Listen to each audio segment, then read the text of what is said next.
Hello friends, this is Lavanya Mangal, first year MBBS student from GMC Ratlam. Today we are here with our fifth episode of Bio NCERT Snips and today's topic is digestion absorption.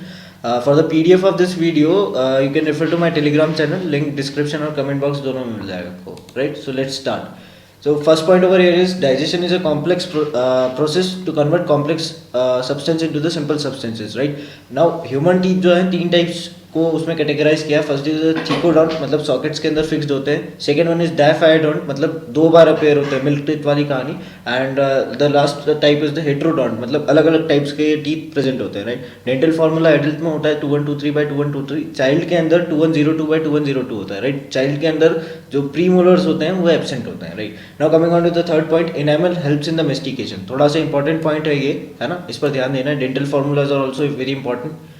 इसके बाद बात करते हैं taste buds जो हैं वो small projection के forms में होते हैं which are known as papillae. Pharynx is a common passage for food and air, पूछा गया नीट के अंदर क्वेश्चन, फोकस करना. Then coming on to the next topic that is epiglottis. Cartilaginous flap है, कार्टिलेज से बना हुआ है. अब ये जो शेप्स के कन्फ्यूजन देखो समराइज्ड है एक जगह पर. स्टमक जो है जे शेपेड है, ड्यूडेनम सी शेपेड है और जेजुनम जो है ये थोड़ा आपको ध्यान नहीं होगा, ध्यान रखना. That is a long coiled middle portion, right. अब बात करते हैं caecum. Caecum is a blind sac. Blind sac मतलब it has only one opening, मतलब अंदर आने का रास्ता है, बाहर जाने का नहीं है, right. And which is hosting symbiotic micro organisms, है ना, बहुत वैरायटी मिलती है वहाँ पर. देन वर्मीफॉर्म अपेंडिक्स जो है वो एक वेस्टिजियल ऑर्गन है, मतलब इवोल्यूशनरी टर्म्स के अंदर वो अभी यूजफुल नहीं है, right. It's a narrow finger like tubular projection arising from the caecum, right. अब बात कर लेते हैं अपन जो मसल्स जो अरेंजमेंट है लेयर्स का इंटेस्टाइन के अंदर आउटसाइड टू इनसाइड कैसे अरेंज होती हैं वो. सीरोसा, मस्कुलरिस, सब म्यूकोसा और फाइनली इनर मोस्ट लेयर हो जाएगी म्यूकोसा, राइट. ड्यूडेनम के अंदर जो है सब म्यूकोसा के अंदर ग्लैंड्स प्रेजेंट होते हैं. ये इंपॉर्टेंट है, पूछा जाता है किधर पे प्रेजेंट है. ड्यूडेनम में सब म्यूकोसा है, राइट. बात कर लेते हैं म्यूकोसा जो है रोगे बनाती है स्टमक के अंदर. वो जो फोल्ड्स होते हैं वो स्टमक में कौन बना रहा है, म्यूकोसा, राइट. विलाई जो है स्मॉल इंटेस्टाइन में फ्रॉम म्यूकोसा. गैस्ट्रिक ग्लैंड्स जो है स्टमक के और crypts of liver coin intestine के अंदर, है ना. ये थोड़ा इंपॉर्टेंट है. विलाई के बीच में जो स्पेसेस है वहाँ पे सब म्यूकोसा की layer crypts of liver coin बना देती है. देन सेल जो है सेल लाइनिंग विलाई, उनके ऊपर माइक्रोविलाई प्रेजेंट होते हैं because microvilli helps in increasing the absorption area, right. तो ब्रश बॉर्डर अपीयरेंस देंगे, वो नेचुरल सी बात है. फिर बात करते हैं विलाई जो है is having a large network of capillaries and a large lymph vessels, है ना, लेक्टियल, जिसके थ्रू फैट का एब्जॉर्प्शन होता है. फिर इसके बाद बात करते हैं सलाइवरी ग्लैंड्स. तो salivary glands are of three types basically. Parotid जो कि चिक्स में प्रेजेंट होते हैं, सब मैक्सिलरी या सब मैंडिबुलर जो कि लोअर जॉ में है, right. And lastly the sublingual. Lingual stands for tongue, so below tongue. अब बात करते हैं ग्लैंड की. लिवर, बायलोब, दो लोब प्रेजेंट होते हैं. लार्जेस्ट ग्लैंड है ह्यूमन बॉडी का और 1.2 to 1.5 kg इसका जनरली वेट होता है. हिपैटिक लोब्यूल जो है important, it's a structural and functional unit of liver. Glisson's capsule जो है ये कैरेक्टरिस्टिक फीचर है ना लिवर का, थोड़ा ध्यान रखने की चीज़ है. It's a connective tissue around the hepatic lobule. और गॉल ब्लैडर का मेन फंक्शन क्या है, concentration of bile juice. Liver से बनता है और यहाँ पर कंसंट्रेट होता है वो. इसके बाद बात कर लेते हैं हम जो डक्ट्स में आपका कंफ्यूजन है वो यहाँ दूर हो जाएगा. कॉमन बाइल डक्ट जो है वो लिवर से जो आ रही है हिपैटिक डक्ट और गॉल ब्लैडर से जो आ रही है सिस्टिक डक्ट, इन दोनों को ज्वाइन कर देंगे तो बन जाएगा. एक्स्ट्रा पॉइंट है यहाँ पे आपको मिल जाएगा कौन सा, स्फिंक्टर ऑफ बॉयडिंग जो आप पढ़ते हैं. फिर बात करते हैं अपन हिपैटोपेनक्रियाटिक डक्ट जो है, इसमें बाइल डक्ट और पेनक्रियास से जो डक्ट आ रही है दोनों को अगर ज्वाइन कर देंगे तो इससे हिपैटोपेनक्रियाटिक डक्ट बनेगी. ड्यूडेनम में ओपन होती है मोस्ट इंपॉर्टेंट, ठीक है. और स्फिंक्टर ऑफ ओडाई, ये भी आपने देखा होगा, इंपॉर्टेंट क्वेश्चन है. अब बात कर लेते हैं अपन पेनक्रियास की. तो पेनक्रियास जो है इट्स हेट्रोक्राइन या कंपाउंड ग्लैंड, दोनों फंक्शन है, एंडोक्राइन और एक्सोक्राइन, ठीक है. एक्सोक्राइन के अंदर क्या करेगा, एल्कलाइन, है ना, एल्कलाइन पेनक्रियाटिक जूस देता है. और एंडोक्राइन में इंसुलिन और ग्लूकागॉन, है ना, बीटा सेल से इंसुलिन, अल्फा सेल से ग्लूकागॉन. और कहाँ लोकेटेड है, it's located between the two limbs of the duodenum. C shape जो है तो उसके दो लिम्स जो है उसमें प्रेजेंट होगा. अब बात करते हैं मैकेनिकल डाइजेशन, है ना. दो टाइप के डाइजेशन दिखा रखे हैं अपने को, एक तो मैकेनिकल हो गया और एक जो रिएक्शन के थ्रू होता है. तो मैकेनिकल के अंदर दो मेन है, मेस्टिकेशन और सेगमेंटेशन. सेगमेंटेशन बेसिकली पेरिस्टाल्सिस से रिलेट करता है, मतलब mixing of chemicals and food, right. अब बात करते हैं, स्टार्ट करते हैं डाइजेशन का पूरा प्रोसेस, राइट. तो सबसे पहले फूड एंटर किया बकल कैविटी में. बकल कैविटी के अंदर उसको मेस्टिकेट किया, चिपचिपा बनाया और उसको स्वेले करने का दो फंक्शन है. अब ये जो टर्मिनोलॉजीज हैं बहुत कंफ्यूज करती हैं, ध्यान देना. बोलस क्या है, बेसिकली जो फूड आपने बकल कैविटी में च्यू किया और नीचे उतारे हो that is bolus, masticated food plus saliva. काइंड जो है पर्टिकुलरली जो डाइजेस्टेड फूड आता है, पार्शियली डाइजेस्टेड फूड जो स्टमक में पहुंचता है या वहाँ रहता है दैट इज नोन एज काइंड. नाउ काइलोमाइक्रोन जो है they are the fat globules होते हैं, those are protein coated, right. और काइल फाइनली जो काइलोमाइक्रोन एब्जॉर्ब होकर के लैक्टियल्स के थ्रू ट्रांसपोर्ट होता है, तो उसके अंदर lymph plus chylomicron is known as a chyle. Now saliva की अगर अपन बात करें तो उसमें कौन कौन से इलेक्ट्रोलाइट्स हैं, it's again important, sodium, potassium, HCO3 minus और क्लोरीन, राइट। वाटर हो गई, सलाइवरी अमाइलेज और लाइसोजाइम। लाइसोजाइम का फंक्शन ध्यान रखना, एंटीबैक्टीरियल। पीएच कितना होता है, 6.8, बहुत इंपॉर्टेंट, ठीक है, 6.8 यानी स्लाइटली एसिडिक पीएच में काम करता है, स्टार्च को सिंपल शुगर में कन्वर्ट करेगा वो। और अगेन इंपॉर्टेंट पॉइंट, अभी about 30% of starch is digested by salivary amylase, मतलब माउथ के अंदर 30% स्टार्च खत्म। अब बात करते हैं स्टमक में क्या क्या प्रोसेस है। तो म्यूकस नेक सेल जो है, यहाँ बेसिकली 3 टाइप के ग्लैंड्स या सेल्स बोल दो जो ये निकालते हैं एंजाइम्स। तो म्यूकस नेक सेल से म्यूकस निकलेगा, पेप्टिक या चीफ सेल से पेप्सिनोजन, है ना, इनएक्टिव फॉर्म में निकलता है, क्योंकि इनकेस अगर एक्टिव फॉर्म में हो गया तो जो वॉल है स्टमक वॉल को, वो उसी को डाइजेस्ट कर जाएगा, राइट। अब बात करते हैं पेराइटल या ऑक्जेंटिक सेल की, तो ये रिलीज करेगा कैसल्स इंट्रिंसिक फैक्टर, इसका बहुत इंपॉर्टेंट रोल है विटामिन B12 के एब्जॉर्प्शन में, ठीक है। और HCl को, यहाँ HCl का क्या रोल है, एक तो जर्म्स वगैरह को किल करेगा, दूसरा पेप्सिनोजन को पेप्सिन में बदलने के लिए HCl इज मस्ट।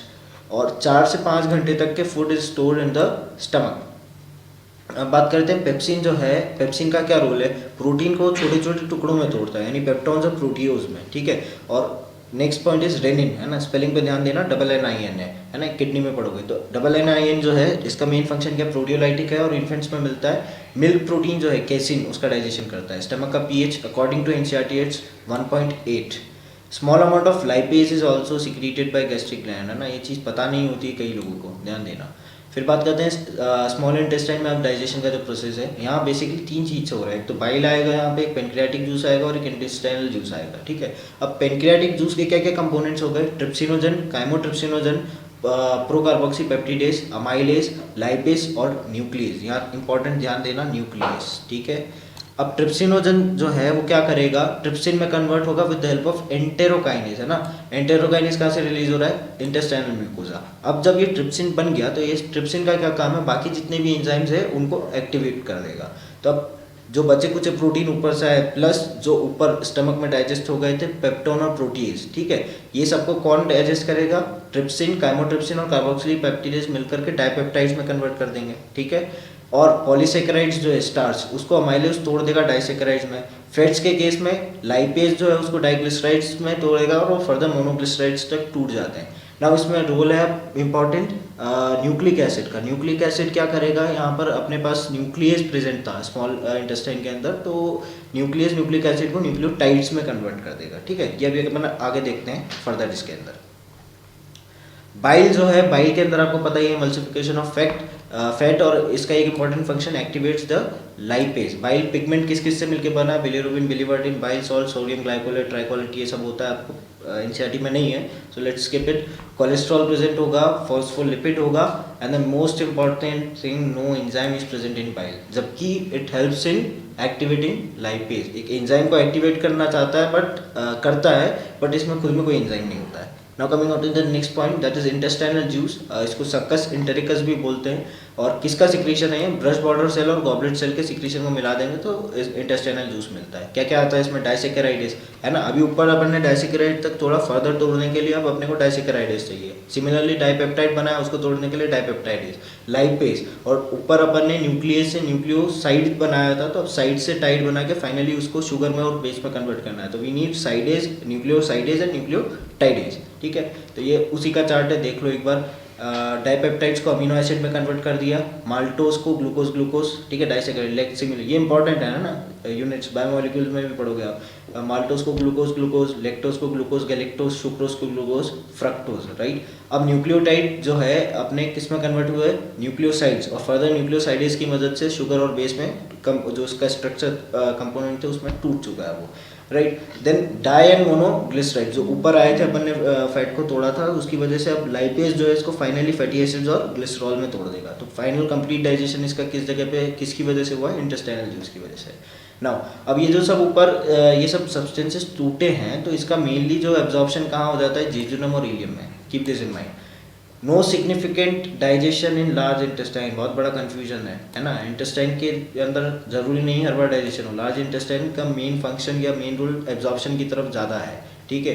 तो क्या क्या एब्जॉर्ब करता है, वाटर, मिनरल और ड्रग्स, और secretes mucus to lubricate and other waste for easy passage, है ना। अब मेनली क्या होता है, डाइजेस्टेड फूड पूरा आ रहा है लार्ज इंटेस्टाइन में, तो वो ऑलमोस्ट वेस्ट होता है वो, ठीक है। कुछ कुछ उसमें से एब्जॉर्ब कर लो और बाकी वेस्ट है, तो वो वेस्ट को भी पास आउट करना है पूरे इंटेस्टाइन में, तो उसको ल्यूब्रिकेट करना और उसका जो है अडेयर करके क्लबिंग कर लेंगे, तो ईजिली वो पूरे इंटेस्टाइन के थ्रू पास हो जाएगा। नाउ डाइजेशन जो है दो टाइप के कंट्रोल में होता है, एक तो न्यूरल, यानी आपको स्मेल और फूड देखने से जो आपको सिक्रीशंस होते हैं, गैस्ट्रिक सिक्रीशंस, तो वो न्यूरल पार्ट हो गया। और हार्मोनल रेगुलेशन, जो भी हार्मोन जिसके अंदर आते हैं, अपने गेस्ट्रिन हुआ, सिक्रेटिन हुआ, right. Digested food move to the blood, है ना। फाइनली डाइजेस्टेड फूड जो है वो एब्जॉर्ब होकर के ब्लड में जाता है वाया इंटेस्टाइनल म्यूकोसा, ठीक है।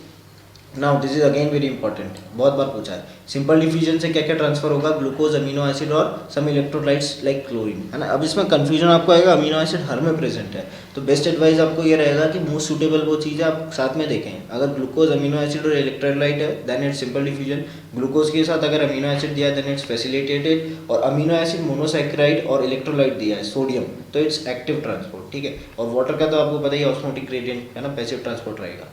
फिर अपन बात करते हैं फैट का जो एब्जॉर्प्शन होता है, तो किस टाइप से होगा। पहले फैट से मिसल्स बनते हैं, मिसल के बाद फाइनली उसको रीस्ट्रक्चर करके काइलोमाइक्रोन बनाया जाता है। काइलोमाइक्रोन एब्जॉर्ब होगा लेक्टियल्स में, और लेक्टियल्स फाइनली इसको लिम्फ के मदद से कहाँ ड्रेन कर देंगे, ब्लड में। तो इस टाइप से फैट एब्जॉर्ब होता है। डायरेक्ट इसको कर नहीं सकते क्योंकि वाटर इनसॉल्युबल है फैट, तो ब्लड में डिजॉल्व नहीं होगा।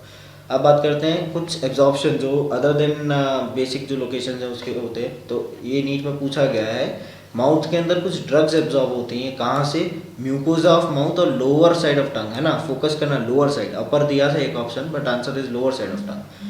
फिर बात करते हैं अपन स्टमक। स्टमक में अल्कोहल का एब्जॉर्प्शन इज इंपॉर्टेंट, है ना। सिंपल शुगर और अल्कोहल एब्जॉर्ब होता है स्टमक में। और स्मॉल इंटेस्टाइन के अंदर ये देखो ध्यान से, प्रिंसिपल ऑर्गन ऑफ एब्जॉर्प्शन, यहाँ भी गड़बड़ करके आओगे लार्ज इंटेस्टाइन मारोगे, तो इसलिए ध्यान रखना, principal organ of absorption is small intestine, and the digestion completes, पूरा डाइजेशन खत्म हो जाता है स्मॉल इंटेस्टाइन में। तो बहुत इंपॉर्टेंट फीचर है स्मॉल इंटेस्टाइन के, ठीक है, ध्यान रखना। ना डेफिकेशन जो है, डेफिकेशन एक किस टाइप का प्रोसेस है, it's a mass peristaltic movement, है ना, न्यूरल रिफ्लेक्स की वजह से होता है ये। अब कुछ डिसऑर्डर्स, डिजीजेस जो हैं इनको देख लेते हैं अपन, जैसे कि हुआ जॉन्डिस। जॉन्डिस में येलो कलर बॉडी, नेल्स, है ना, आपका कॉर्नी जो आईलिड्स वगैरह, ये सब के अंदर प्रॉब्लम आएगा, येलोइश डिपोजिशन रहेगा, पाम में येलो हो जाएगा। तो किसकी वजह से हो रहा है ये, deposition of bile pigments. Vomiting जो है किसकी वजह से होती है, vomiting centre present in the medulla, ठीक है। और किस प्रोसेस को क्या बोल सकते हैं अपन, रिवर्स पेरिस्टाल्सिस। डायरिया जो है, डायरिया में बेसिकली एबनॉर्मल फ्रीक्वेंसी, पता है आपको, दस्ते लगती तो क्या होता है, so it's abnormal frequency of bowel and the liquidity जो है वो इंक्रीज हो जाएगी। Constipation is a faeces retain in the colon, थोड़ा सा कंफ्यूजन है, माइट बी रेक्टम, ठीक है, बट एनसीईआरटी कोलोन बोलती है। इंडाइजेशन जो है, इंडाइजेशन के अंदर आपको एक फीलिंग ऑफ फुलनेस है, मतलब पेट भरा हुआ ऐसा लगेगा, और जनरली ज़्यादा खा लो या स्पाइसी फूड या एंग्जाइटी के केस में देखने मिलता है, बहुत कॉमन है। अब बात करते हैं अपन PM, that is protein energy malnutrition. कहाँ कहाँ मिलता है ये अभी तक कहीं पूछा नहीं गया, बट एनसीईआरटी में लिखा है, इट्स इंपॉर्टेंट है। कहाँ कहाँ मिलेगा, साउथ और साउथ ईस्ट एशिया में, south America, west and central Asia. Bangladesh में जब वो सेपरेशन हुआ था, वो पूरा जो वॉर चला था, उस दौरान वहाँ पे प्रॉब्लम आई थी और ये पीएम पाया गया। इथियोपिया में ड्रॉट की वजह से प्रोटीन एनर्जी माल न्यूट्रिशन हुआ। बेसिकली दो टाइप के होते हैं, एक होता है मरासमस और एक होता है क्वेशियोकर, ठीक है। तो की फीचर्स क्या क्या है, मरासमस में ध्यान रखना, प्रोटीन के साथ साथ कैलोरी की भी डेफिशिएंसी होगी, यानी लो प्रोटीन लो कैलोरी डाइट, और लेस देन 1 ईयर के बच्चों में मिलेगा, ठीक है।